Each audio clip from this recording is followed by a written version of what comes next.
Ելույթ է, ես ամբյոնից ձեր թույլտվությամբ ելույթ կունենամ։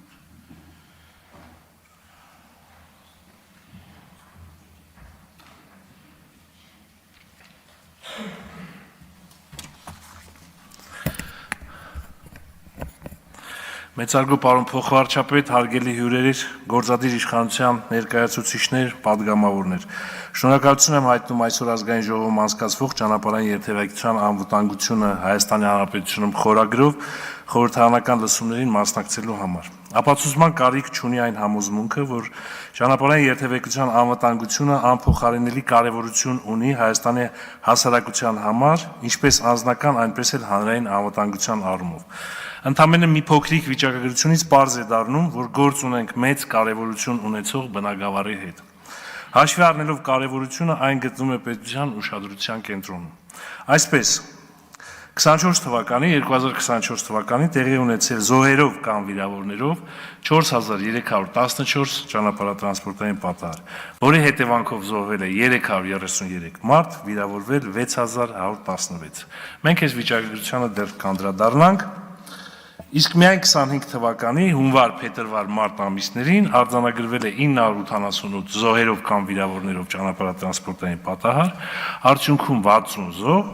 եւ 1391 վիրավոր։ Այսինքն, եթե շատ կոպիտ վիճակագրություն ներկայացնենք, ապա կստացվի, որ 10 տարվա ընթացքում խաղաղ պայմաններում 3 միլիոն բնակչություն ունեցող երկրում ունենում ենք 3600-ից ավել զոհ, մոտ 70,000 վիրավոր եւ չպետք է մոռանալ, որ այդ վիրավորներից 2-ից 3000-ը ձեռք են բերում ՑՄԱ հաշմանդամություն։ Սա վերաբերում է միայն զոհերով եւ վիրավորներով ճանապարհատրանսպորտային պատահարներին։ Այս թվերի մեջ ներառված չեն միայն գույքային վնասով պատահարները։ Միայն 2024 թվականի ընթացքում գրանցվել է մոտ 72000 գույքային վնասով ճանապարհատրանսպորտային պատահար։ Նույն տարում ապահովագրական ընկերությունները փոխհատուցել են ավելի քան 20 միլիարդ դրամ։ Այս թվի մեջ չի ներառվում կասկո ապահովագրությունը։ Կան վերլուծություններ, որ Հայաստանը ճանապարհատրանսպորտային պատահարների զոհերի ցուցանիշով բնակչության շնչին ընկնող հաշվով լավագույն դեպքում աշխարհի երկրների ցանկում միջին դիրք ունի, ինչը իհարկե մեզ չի բավարարում։ Հիմա կփորձեմ գնահատական տալ ճանապարհային երթևեկության անվտանգության բնագավառում վերջին 5-6 տարում կառավարության կողմից իրականացված աշխատանքներին։ Իհարկե, բնագավառի կարևորագույն առանցքային մասն են կազմում ճանապարհային շինարարությունը, հիմնանորոգումը, վերանորոգումը եւ այս առումով հնարավոր չէ չփաստել, որ կատարվել է աննախադեպ ծավալի աշխատանքներ։ Հիմնանորոգվել, նորոգվել եւ կառուցվել են 2414 կիլոմետր մոտ ճանապարհներ։ Սրա մեջ չի մտնում սուբվենցիոն ծրագրերով իրականացված ծրագրերը ճանապարհների շինարարության, սրա մեջ չի մտնում գրունտային եւ այլ ռազմական նշանակության ճանապարհների շինարարությունը, որի ծավալը նույնպես շատ մեծ է։ Ես կարծում եմ, որ տիկին նախարարի տեղակալը տարածքային կառավարման եւ ենթակառուցվածքի ավելի մանրամասն այս մասով կխոսի։ Մինչ 2021 թվականը խոսում ենք իրականացված ծրագրերի հաջորդ բնագավառի մասին, տեղզննության բնագավառի մասին։ Մինչ 21 թվականը տրանսպորտային միջոցների սեփականատերերը վճարել են տեղզննության համար սահմանված գումարները, սակայն հիմնականում տեղզննություն չեն անցել, որովհետև օրենսդրությունը պարտադրել է միայն վճարումները, այլ ոչ տեխնիկական զննություն անցնելը։ Կառավարությունը նոր օրենսդրությամբ այս ոլորտը էականորեն լավարկել է, վերացրել տեղզննության կտրոն հասկացությունը, կտրոնի համար պահանջվող վճարը եւ իհարկե տեղզննությունը դարձրել պարտադիր։ Բալային համակարգի մասին խոսենք։ Նշված ժամանակահատվածում ներդրվեց տուգանային միավորների համակարգ։ Սկզբունքը հետևյալն էր. բարձր տուգանքներ չպետք է լինեն, առավելագույնը պետք է լինի 29000 դրամ տուգանք, վերացվեցին 100,000, 200,000, 500,000 տուգանքները, փոխարենը մտցվեց բալային համակարգը, որը էական դրական ազդեցություն ունեցավ երթևեկության անվտանգության ապահովման վրա։ Հաջորդ մեծ ինստիտուցիոնալ փոփոխությունը դա պարեկային ոստիկանության ստեղծումն է։ Սրանով երթևեկության վերահսկման նոր համակարգ եւ մշակույթ ձևավորվեց։ Պարեկային ոստիկանության ինստիտուտի գոյությունը էական ազդեցություն ունեցավ հանցագործությունների, ինչպես նաև իրավախախտումների նախականխման, կանխարգելման եւ բացահայտման գործում։ Ինչպես 2024 թվականի պարեկների կողմից Այսպես օրինակ մի հատ վիճակագրություն եմ բերում, արդեն պարզ է բարեկային ոստիկանության դերի մասին, կարևոր դերի մասին, միայն 2024 թվականին բարեկային ոստիկանության կողմից հայտնաբերվել է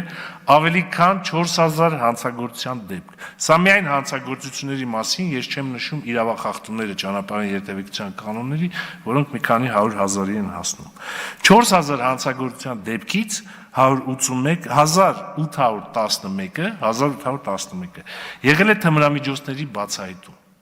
1811 թիվը երբևէ ամբողջ ոստիկանությունը գուցե մի տարվա աշխատանքի արդյունքում այսքան թմրամիջոցների բացահայտում չի ունենում, ինչքան մենակ բարեկային ոստիկանությունը մեկ տարվա ընթացքում։ Վարորդական իրավունքների ստացման գործընթացում ինչ է արել պետությունը, կառավարությունը։ Զգալիորեն բարդացվել է տրանսպորտային միջոցներ վարելու իրավունքների ստացման գործընթացը։ Այդ ոլորտում բացի գործընթացի բարդացումից, այսինքն տեսական եւ գործնական քննությունների ներկայացվող պահանջների ավելացումից, ուժեղացել է նաեւ համակարգի նկատմամբ վերահսկողությունը, ինչը էականորեն նվազեցրել է համակարգում կոռուպցիոն ռիսկերը։ Այսօր առանց տեսական եւ գործնական գիտելիքների գրեթե հնարավոր չէ ստանալ վարորդական իրավունք։ Ինչ է արվել նաեւ երթևեկության շատ կարևոր մի բնագավառում հասարակական տրանսպորտի։ Բարեփոխումներին իրականացում հասարակական տրանսպորտի ոլորտում այս մասով պետք է ասեմ, որ ճանապարհային երթևեկության անվտանգությունը մեծապես կախված է հասարակական տրանսպորտի գործունեության արդյունավետությունից։ Կախվածությունը հետևյալն է. Եթե մենք չունենանք կանխատեսելի, հարմարավետ, անվտանգ եւ մատչելի հասարակական տրանսպորտ, մենք չենք կարող երթևեկության անվտանգության ապահովման մակարդակը հասցնել ցանկալիին։ Դա բացառված է։ Ինչու՞մն է կապը։ Կապը հետևյալն է, որ տեսեք Հայաստանի Հանրապետության բնակչությունը գրեթե չի ավելանում կամ չնչին ավելացում ունենք, բայց տրանսպորտային միջոցների քանակը վերջին մի քանի տարվա ընթացքում կրկնապատկվել է։ Բնակչության ավելացում չունենք, բայց տրանսպորտային միջոցների քանակը ավելանում է։ Ինչու է ավելանում տրանսպորտային միջոցների քանակը Հայաստանի Հանրապետությունում։ Որտեղ չկա պատշաճ, կանխատեսելի, հարմարավետ հասարակական տրանսպորտ։ Այսինքն մարդիկ տեղաշարժվելու համար առաջին բանը, որ մտածում են, թեկուզ էժանագին տրանսպորտային միջոց են գնում, որպեսզի կարողանան անվտանգ եւ ժամանակին տեղից տեղ շարժվեն։ Եվ ցանկացած մարդ, որ այսօր ուսանող է դառնում կամ արդեն մտնում է կյանք, 18 տարին լրանում է, առաջին բանը, որ մտածում է, ոնց անի տրանսպորտային միջոց ձեռք բերի, որպեսզի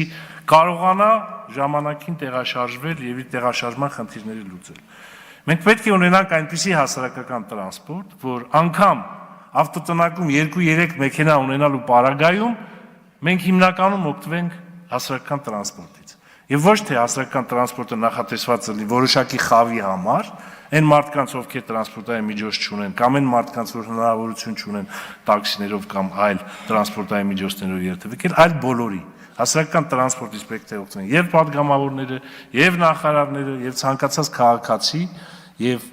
այս առումով հիմա բարեփոխումներ է սկսվել Երևանի քաղաքապետարանում, բայց բարեփոխումների արդյունքը պետք է լինի հետեւյալը. պետք է տրանսպորտը լինի կանխատեսելի, այսինքն մարդը պետք է հասկանա, որ ժամը 9-ին ինքը կարողանալու է նստել ավտոբուս եւ ժամը 9:40 լինելու է իր համապատասխան ցանկացած տեղում։ Եթե կանխատեսելիությունը, հարմարավետությունը, մատչելիությունը եւ անվտանգությունը չապահովի, մենք այս բնագավառում չենք կարող ասել, որ բարեփոխումներ են իրականացում։ Սակայն արդեն տեսանելի է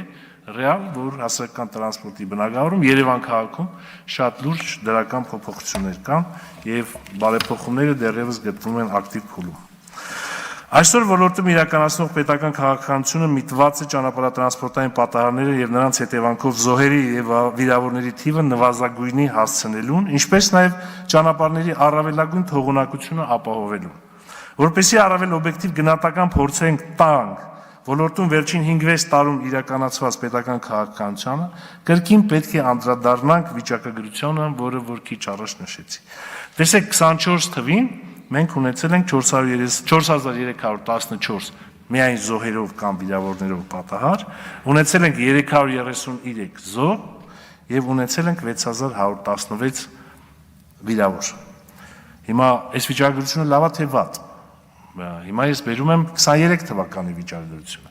Մենք 23 թվականի համեմատությամբ ունենք պակաս 24 թվին 299 պատահար, ունենք պակաս 45 զոհ եւ ունենք պակաս 421 վիրավոր։ Այսինքն 23 թվականի համեմատ 24 թվականին ունեցել են 45 զոհ եւ 421 վիրավոր պակաս, ասեմ ավելին 2025 թվականի առաջին եռամսյակում արդեն 2024 թվականի առաջին եռամսյակի համեմատ ունենք 6 զոհ պակաս։ Վիճակագրությունը փաստում է, որ պետական քաղաքականությունը այս ոլորտում էական արդյունք է ապահովել։ Ես կասեի, որ 45 զոհ տարբերությունը առնվազն վերջին տասնամյակի համար աննախադեպ վիճակագրություն է։ Փրկվել է 45 մարդու կյանք։ Թեև այսօրվա միջոցառման նպատակը այս ոլորտում կառավարության իրականացրած քաղաքականությունը գովաբանելը չէ ամենևին, այդուհանդերձ արդյունքները բարձր գնահատականի են արժանի։ Վիճակագրությունը փաստում է այս ամենը։ Այժմ ուզում եմ խոսել այն մասին, թե ինչ խնդիրներ եմ տեսնում ոլորտում։ Տեսնում եմ տարբեր պետական մարմինների միջև համակարգված սինխրոն գործելու բացակայություն։ Օրինակ, տարածքային կառավարման եւ ենթակառուցվածքների նախարարությունը առանձին է իրականացնում քաղաքականություն, մշակում եւ նաեւ միջոցառումներ իրականացնում։ Ներքին գործերի նախարարությունը առանձին է մշակում եւ իրագործում քաղաքականություն այս ոլորտում։ Տեղական ինքնակառավարման մարմինները նույնպես մշակում եւ իրագործում են առանձին քաղաքականություն եւ կարելի է արդարացիորեն ենթադրել, որ ճանապարհային երթևեկության անվտանգության ապահովման ոլորտը կարիք ունի միասնական կառավարման։ Դրա համար անհրաժեշտ է նաև ստեղծել համապատասխան իրավական դաշտ իհարկե եւ իմ համոզմամբ պետք է ընդունել ճանապարհային երթևեկության անվտանգության ռազմավարություն, համաձայն որի էլ կիրականացվի միասնական համապարփակ պետական քաղաքականություն այս ոլորտում։ Ռազմավարությունը պետք է պատասխանի նաև այն հարցին, թե որ մարմինն է պատասխանատու պետական քաղաքականության ողջ ծավալի համար։ Անհրաժեշտության դեպքում պետք է քննարկել նաև վերգերատեսչական մարմնի ստեղծման հարցը, որը կհամակարգի բոլոր մարմինների աշխատանքը